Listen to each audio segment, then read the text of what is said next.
Assalamualaikum warahmatullahi wabarakatuh. Pada video kali ini saya akan praktek olah data dengan SPSS. Jadi di sini contoh kasusnya itu data kuesioner. Ini dia datanya, ada 30 responden. Jadi kita nyari pengaruh X1 dan X2 terhadap Y. X1-nya abusive supervision, X2-nya stres kerja, Y-nya cyber loafing. Jadi hipotesisnya itu X1 berpengaruh positif terhadap cyber loafing, X2 berpengaruh positif terhadap cyber loafing. Untuk Y-nya itu ada 13 pertanyaan. Untuk X1-nya ada 15 pertanyaan. Untuk X2-nya ada 9 pertanyaan. Ini skalanya dari 1 sampai 7 ya. Ya, 1 sampai 7. Jadi jumlah respondennya 30. Jadi yang mau kita cari itu ada uji validitas, uji reliabilitas, statistik deskriptif, uji normalitas, uji multikolinearitas, uji heteroskedastisitas, regresi, uji F, uji TR square. Oke, kita lanjut. Sekarang kita buka SPSS-nya dulu. Saya menggunakan SPSS versi berapa ya? Versi 17 ada, versi 2 saya gunain versi 17 aja ya. Tapi sebenarnya di hasil olah datanya ini saya gunain versi 26 atau 27, tapi nggak apa-apa sih. Karena di komputer ini komputer yang berbeda ya, seperti itu dia. Oke ya. Oke, bentar ya. Coba kita buka Open with SPSS. Ya, oke. Nah, sekarang datanya ini di sini ada skor rata-ratanya. Ini rata-rata dari Y-nya. Ini rata-rata dari X1, rata-rata dari X2. Ya, ini menggunakan rumus average. Bisa juga kita menggunakan skor jumlah. Itu di sebelah sini. Nah, ini skor total, ini skor jumlahnya ya. Ini skor jumlah dari Y. Kita gunain fungsi sum kalau jumlah. Ini jumlah dari X1-nya ya. Jumlah dari X2-nya. Jadi dia tarik ke bawah. Kita gunain skor yang jumlah aja ya. Nah, pertama kita lakukan uji validitas sama reliabilitas dulu. Ini kok kita copy datanya. Kita pindahkan di SPSS. Kemudian nama-nama variabelnya ini dia. Oke. Tinggal di copy namanya, pindahkan ke sini. Nah, cara melakukan uji validitas sama reliabilitasnya, analyze, scale, reliability analysis. Ini udah termasuk uji validitas juga. Kita uji validitas yang Y-nya dulu. Nah, ini uji validitas dari Y-nya. Ini reliabilitas, ini validitas. Sekarang untuk X1-nya.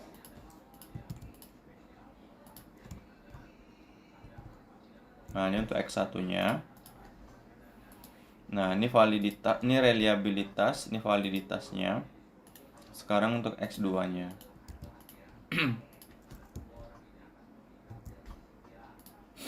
Nah, oke. Inilah hasilnya. Ini reliabilitasnya. Jadi hasilnya ada di sini. Nah, ini dia.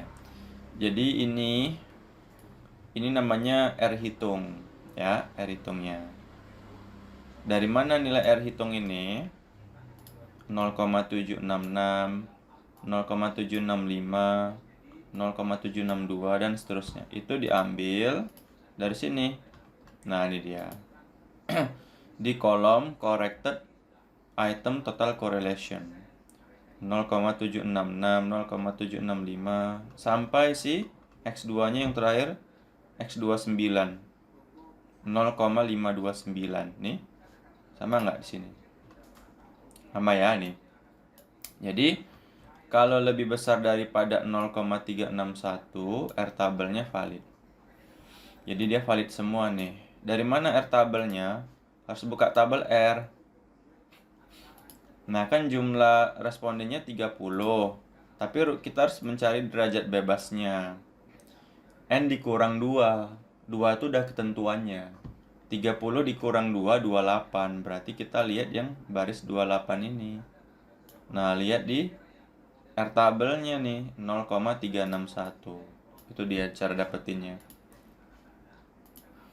Nah, untuk reliabilitas kita lihat Cronbach's alpanya.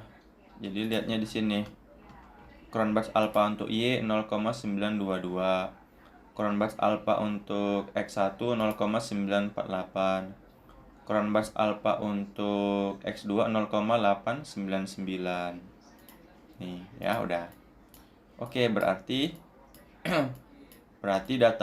berarti sekarang datanya sudah valid, instrumennya sudah valid dan reliable.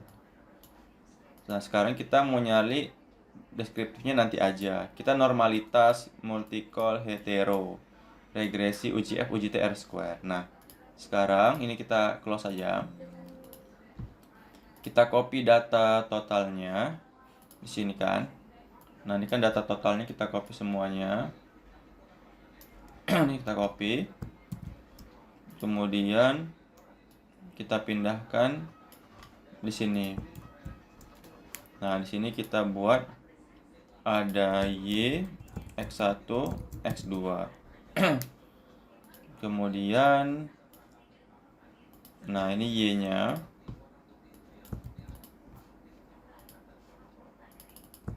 Kemudian X1-nya. Kemudian ada X2-nya.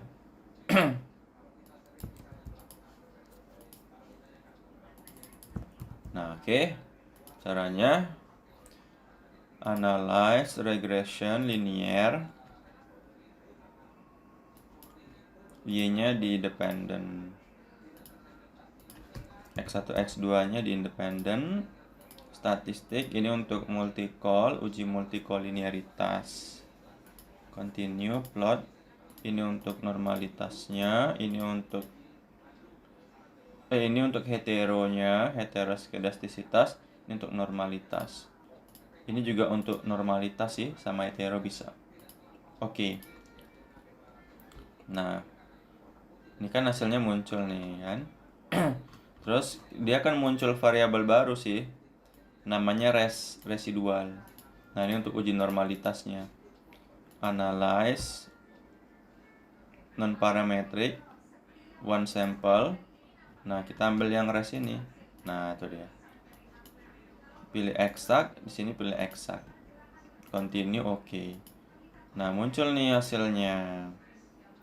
Nah, sekarang kita cek uji normalitasnya. Di sini kita lihat x-aksisnya 0,643. Ya. Itu ada di sini. Nah, ini dia. Di baris x-aksisnya 0,643. Jadi karena dia lebih besar daripada 0,05, jadi dia normal, asumsi normalitas residualnya terpenuhi. Atau bisa lihat dari titiknya ini, kalau dia dekat sama garis titiknya, berarti dia normal. Atau kurvanya ini di histogram kurva normal. Kalau gambar versi 17 kayak gini dia. Ini versi 17 sih. Kalau versi 20, kalau nggak salah 22 ke atas seperti ini, tapi sama aja lah. Nah, untuk uji multicol kita lihat nilai VIF-nya. Itu ada di sini. Nah, di kolom VIF 3,040, 3,040. Jadi nilai VIF-nya itu, ini kan uji multicol, tidak boleh lebih dari 10. Karena nilainya belum lebih dari 10, VIF-nya kan 3 koma ya. Berarti dia tidak terjadi multicol, aman. Nah, untuk uji hetero kita lakukan beberapa tahap lagi, transform, compute. Di sini absolute residual, ada garis bawah. ABS buka kurung, ini residualnya, pilih oke. Akan muncul nih ABS res. Sekarang analyze regression linear. Ini kita reset aja. Ini ABS-nya di sini X1. Nah, Y-nya di sini dependent-nya adalah absolute residual. Oke. Nah, muncul nih dependent-nya di sini bukan Y tapi ABS residual. Jadi nilai sig-nya dilihat dia harus di atas 0,05. Ini kan 0,927. Yang variabel X-nya ya yang dilihat sig-nya. 0,927 sama 0,727. Nah, ini dia. Karena dia di atas 0,05, maka tidak terjadi hetero. Baru masuk ke uji regresi bergandanya. Regresi berganda udah muncul tadi di atas ini dia. Nah, ini regresi berganda. Jadi kita lihat ini 0,571, 0,416. Ya. Lihat di bagian ininya aja supaya tahu pengaruhnya positif atau negatif. Ini namanya yang kuning ini namanya koefisien regresi namanya. Jadi X1 berpengaruh positif terhadap Y-nya. Karena nilai koefisien regresinya positif 0,57. Konstanta nggak usah dilihat, konstanta ini dia nggak ada maknanya. Jadi kalau mau positif atau negatif sebenarnya nggak ada kegunaannya untuk kasus ini. Stres kerja juga berpengaruh positif karena nilai koefisien regresinya positif 0,416. Ini dia. Ini kan. Jadi X1-nya berpengaruh positif, X2-nya berpengaruh positif. Nah, ini regresi. Terus kita lanjut ke uji simultan, uji F. Nama tabelnya itu ANOVA. Kita lihat di sini sih. Nah, ini dia tabel ANOVA. Di sini ada yang kita lihat. Ini namanya F hitung nih. 73,339. Ini nilai sig-nya. 2 ini itu X-nya ada 2. 27 ini 27 itu dapat dari mana? 30 dikurang 2 dikurang 1. Jadi 27 itu diperoleh dari 30 jumlah sampelnya kurang 2. Kenapa 2? X-nya ada 2 kurang 1. 1 itu Y-nya. Makanya dapatnya 27. Paham ya nih ya? 27. 29 total ini bukan total sampel. Nah, perlu diperhatikan total itu bukan total sampel, tapi penjumlahan antara dua derajat bebas ini. Ya, oke. Jadi 227 ini digunakan untuk mencari nilai F tabelnya. Ini dia. 227 0,05. Jadi kita bisa cari nilai F tabelnya. Rumusnya FINV. Probability ini, maka dapatlah F tabelnya. Tuh, 3,354. Ini dia. Jadi F hitungnya 73,339. Lebih besar daripada F tabel. Dan nilai sig-nya 0,000 lebih kecil daripada 0,05. Jadi kesimpulannya adalah X1 dan X2 secara bersama-sama atau simultan berpengaruh signifikan terhadap Y-nya. Kemudian uji T, ini uji parsial. Kita lihat di sini kita cari T hitungnya. Ini dia. T hitungnya kita ngambil DF-nya cuma 1 aja. Dari mana 27 tadi?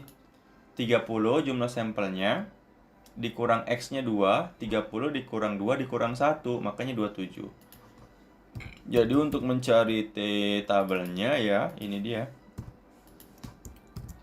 Nah, T tabelnya 2,051. Nah, jadi dari yang dibaca ini namanya koefisien regresi yang tadi. Jadi X1-nya berpengaruh positif. Ini kan nilainya positif. Kemudian sama yang ini dilihat. Ini namanya T hitung harus lebih besar daripada T tabel, maka dikatakan berpengaruh signifikan. Makanya di sini 4,853 di atas T tabelnya 2,051. Dan nilai signya 0,000 lebih kecil daripada 0,05. Jadi dia ini X1 berpengaruh positif dan signifikan. Nah, itu dia. Berpengaruh positif dan signifikan. Ini dia. Nah, inilah hasilnya. Itu dia. Begitu juga X2-nya. Ini kan berpengaruh positif karena nilai koefisien regresinya positif 0,416. Dan signifikan karena T hitungnya 2,389 lebih besar daripada T tabel.